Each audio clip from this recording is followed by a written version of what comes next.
Thank you for coming. The purpose of today is to provide an update in relation to the investigation into Annie Smith. There's been an enormous amount of public interest in this, and we've received tremendous support from the public, and we thought it was important to provide an update as to where we're going and some further assistance that could be obtained from some people out there in the community. One of the things that we've discovered as a part of the investigation was that Annie owned a silver 1998 silver Honda Accord, registration number WDR 166. Now, that was provided to Annie years ago. It's a nice car, albeit older now, in good condition, and that was provided so that carers who were looking after her could use that legitimately to run her around, take her to appointments, take her out to meet people. It was never provided to be a car that carers or other people could use as their own vehicle.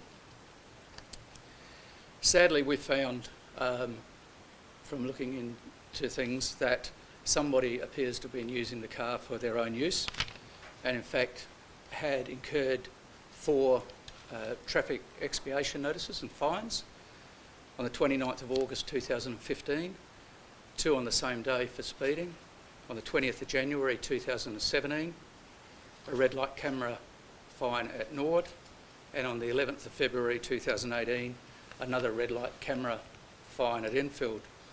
Now, these fines totalled $2,161 and resulted in 3 demerit points, and although Annie didn't have a licence, it means that she ends up with a record, a traffic record, and was disqualified from holding or obtaining a driver's licence for 3 months, which I think is pretty unfair. We want to know who was driving that car at that time, and what might help with that is that we know then and also earlier this year that a man attended her house with his own car. We don't have a good description of that, but placed his car into the garage, took the cover off Annie's car, covered his own car, and then took his car and used it for an extended period of time earlier on this year, and then returned it shortly prior to Annie's death.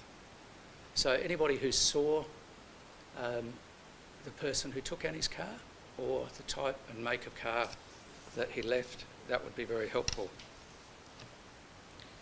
Also, what's critically important to the investigation is a period of time in October and November 2018.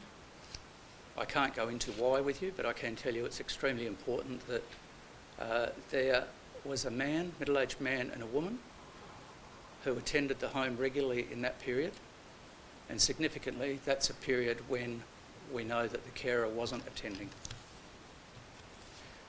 We believe that the people attending were not approved to provide care for Annie, so we're seeking to identify those people. We've received about 35 Crime Stoppers calls since we commenced the investigation, and significantly 5 since Wednesday. I can tell you that we're extremely pleased with the quality of the information that's been provided, and that has generated fresh lines of inquiry for us, and we've got investigators out pursuing some of those inquiries at this very minute. We still, unfortunately, haven't been able to identify any health practitioners who may have treated Annie prior to 2015, so that's doctors, nurses, physios, in particular dentists. So if any of those people are watching and they recall treating Annie, give us a call immediately. That's very important to us. And also, we very recently learned that in the past Annie used to go to a hairdresser on the parade at Nord to have her hair done and personal grooming, and obviously that's something she hasn't been able to do for a long time. But we do know a female hairdresser named Pat. We don't know any other details about her, but she provided in-home care in terms of grooming around her hair and things like that. So if Pat's out there and you're listening, I'd encourage you to make contact with Crime Stoppers immediately. We'd love to talk to you. Sadly, we still haven't been able to find Annie's jewellery or her fridges, and that's something we're looking for. So in summary, our appeal today would be any information about the people using Annie's car or who left their own car there, the identity of the man and woman who regularly attended her home in October and November 2018, and the purpose of their visits, and his hairdresser Pat to make contact with Crime Stoppers. You could be very helpful to this investigation, and certainly a reminder for any healthcare professionals out there, give us a call and speak to us. I'm happy for questions. Is there any more information about this couple that attended the house in 2018? You said they weren't approved to provide care. We're only aware of one person allocated to provide her care in recent years, but we have received information that the carer wasn't attending the premises in October and November. So we want to speak to the people who were attending in that period. Do you think that they were caring with them? Well, I'm not sure what they were doing. Or whether they were employees of Integrity Care? I don't believe they were. In fact, I'm certain they're not.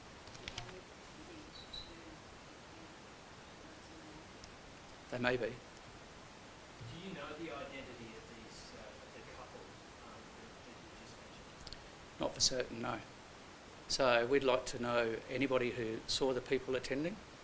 If anybody's watching and that's the man and woman that did attend, then give us a call.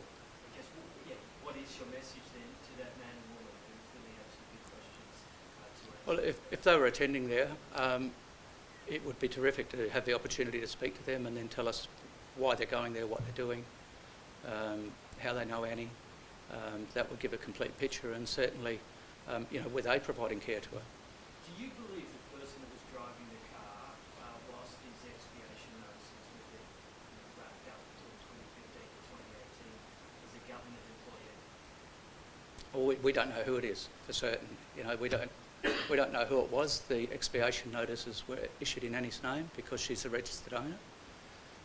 So I would only assume it's somebody close to Annie, but as to who it is, I'm not sure. Is it a coincidence that that couple was going to the house at the same time the carer wasn't?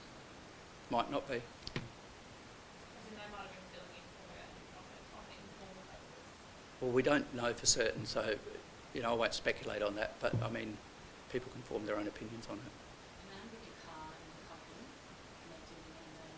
Well, we're not sure who was driving the car on those 4 occasions. It could be the same man as earlier this year, or it could be a different man. Or it could be a woman for that matter. They were Firle, Nord and Enfield. Can you give any more specifics on the roads or intersections? I can afterwards. No. From what you've said, the car that was popped in the garage, you don't know make, model, colour, anything like No, the people we've spoken to have just said the car was put in there, and it was covered, so it had the cover that had been over Annie's car, but one person has told us that certainly at one point it had flat tyres. So this information that you're giving today, was that the information from Crime Stoppers or were they other people? To be honest, we've had so much information flooding in and processing, I can't tell you as I stand here where that precise information come from, but we've had a lot of information from diverse sources, and we're satisfied with the truthfulness of it.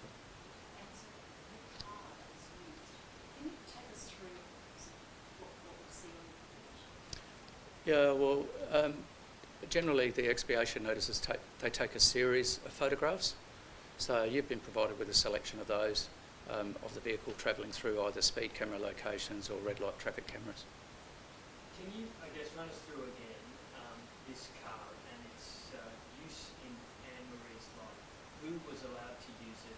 When were they allowed to use it? She had the car from probably the late 2000s. I'm not sure of the exact date. So she's had that car for probably the best part of a decade, and the car was obtained for people who were caring for her to use it to lawfully take her around the place. So really, to use that car, for the carers to use that car instead of their own, to convey her around as a family car. Not as a private car for other people to use in their own lives. Apologies. Who was responsible for its servicing, for its upkeep? Who was responsible for Annie, And so the funds they were recovered, by Annie. They were paid off of Annie's credit card. so someone who had access to her accounts and your credit card. Yeah, the carers had access to her credit cards because they needed the credit cards to provide, to go out and shop and do things. So they lawfully had her credit cards to do transactions associated with providing proper care for Annie. So we don't know if this car was used or if the fine was paid with Annie's permission or not. Do we know? Annie was pretty switched on. Ultimately, she would know at the end of the day that somebody had paid them, even if she didn't know at the time. Your mother is just unaware to how she was taking advantage of. I just think as the day passes, there's lots of things that have come out in this investigation that I wouldn't have thought would ever happen. I just think with these sorts of things, you should be treating Annie just like you treat your mum.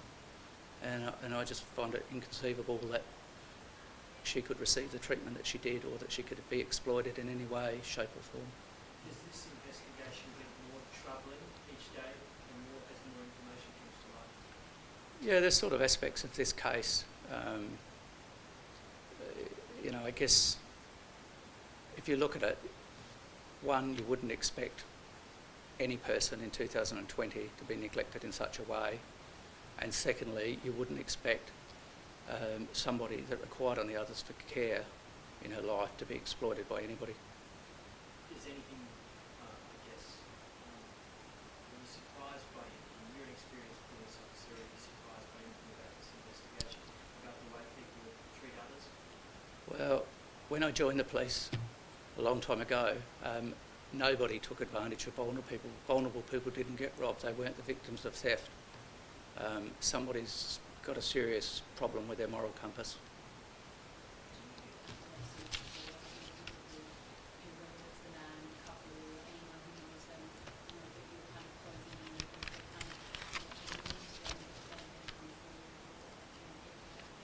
Look, if somebody's got a legitimate reason for using the vehicle, they should have come forward. I suspect they haven't.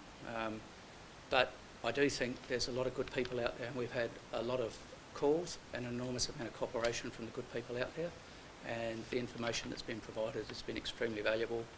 The investigation is progressing well, and there's a long way to go. Thank you. Pardon? Annie's is, yeah. So presumably the car has been fingerprinted, suggesting perhaps that the prints are in there, eliminated. There has been an examination of the car. And you've eliminated the carers. Yeah, there's been nothing identifiable off of it at this stage, but the car has been forensically examined. Thanks, ladies and gentlemen. Last week. In your last press conference, you said that Annie had been in communication with people. Did she ever raise any concerns about her treatment by carers or other people?